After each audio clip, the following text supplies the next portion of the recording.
आज के हमारे इस वीडियो में हम आपके लिए सफला एकादशी की व्रत कथा लेकर आए हैं।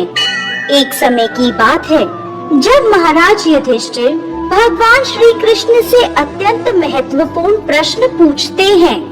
हे जनार्दन, पौष मास के कृष्ण पक्ष में कौन सी एकादशी आती है और किस प्रकार इसका पालन करना चाहिए?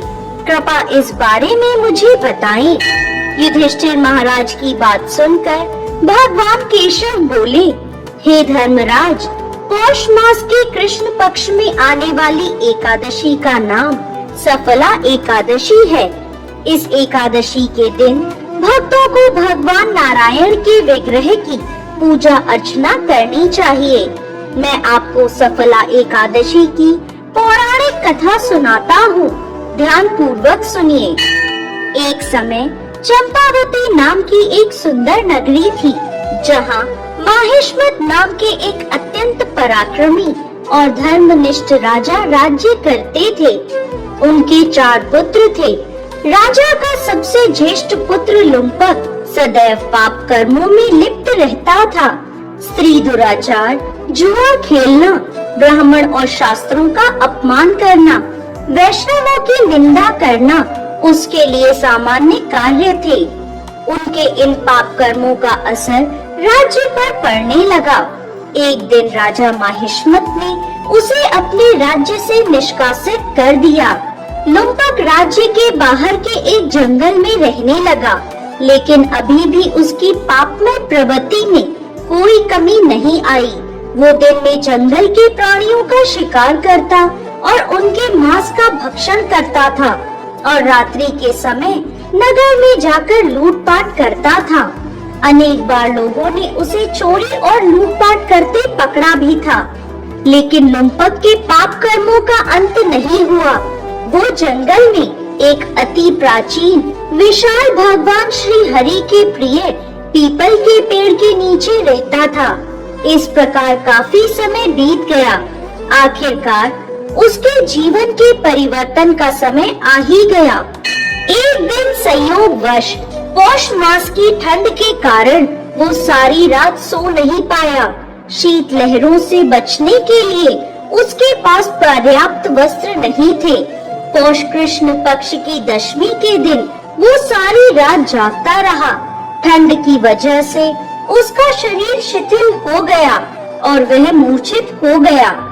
अगले दिन एकादशी के मध्याह्न के सूर्य की गर्मी पाकर उसकी मूर्छा दूर हुई। गिरता पड़ता वो भोजन की तलाश में निकला। पशुओं को मारने में असमर्थ था, अतः पेड़ के नीचे गिरे हुए फल उठाकर वो वापस उसी पीपल के वृक्ष के नीचे आ गया। उस समय तक सूर्यास्त हो चुका था। इस असहाय स्थिति में अपने पूर्व जन्म के कर्मों के कारण उसने भगवान नारायण को याद किया और कहने लगा, हे प्रभु, मेरी क्या स्थिति हो गई है? अब यह फल आप ही को अर्पण है। इन फलों से आप ही तृप्त हो जाइए। उस रात्रि भी ठंड के कारण वो सारी रात जागता रहा और भगवान का स्मरण करता रहा। इस प्रकार अनजाने में उसका एकादशी के व्रत का पालन हो गया। अनजाने में की गई इस तपस्या से भगवान प्रसन्न हो गए। अगले दिन सूर्योदय होते ही एक सफेद तेजस्वी घोड़ा लुम्पक के पास आकर खड़ा हो गया।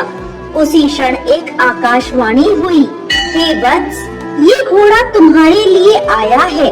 भगवान नारायण की असीम कृपा और सफला एकादशी का नियम पूर्वक पालन करने के कारण तुम्हारे समस्त पाप नष्ट हो गए हैं। अब तुम इस घोड़े पर सवार होकर अपने पिता के पास अपने नगर में वापस चले जाओ। तुम्हारा राज्य तुम्हें वापस मिल जाएगा। ऐसी आकाशवाणी सुनकर वह गदगद हो गया। सफला एकादशी से अर्जित पुण्य फल के कारण उसका शरीर पुनः कांतिमान हो गया।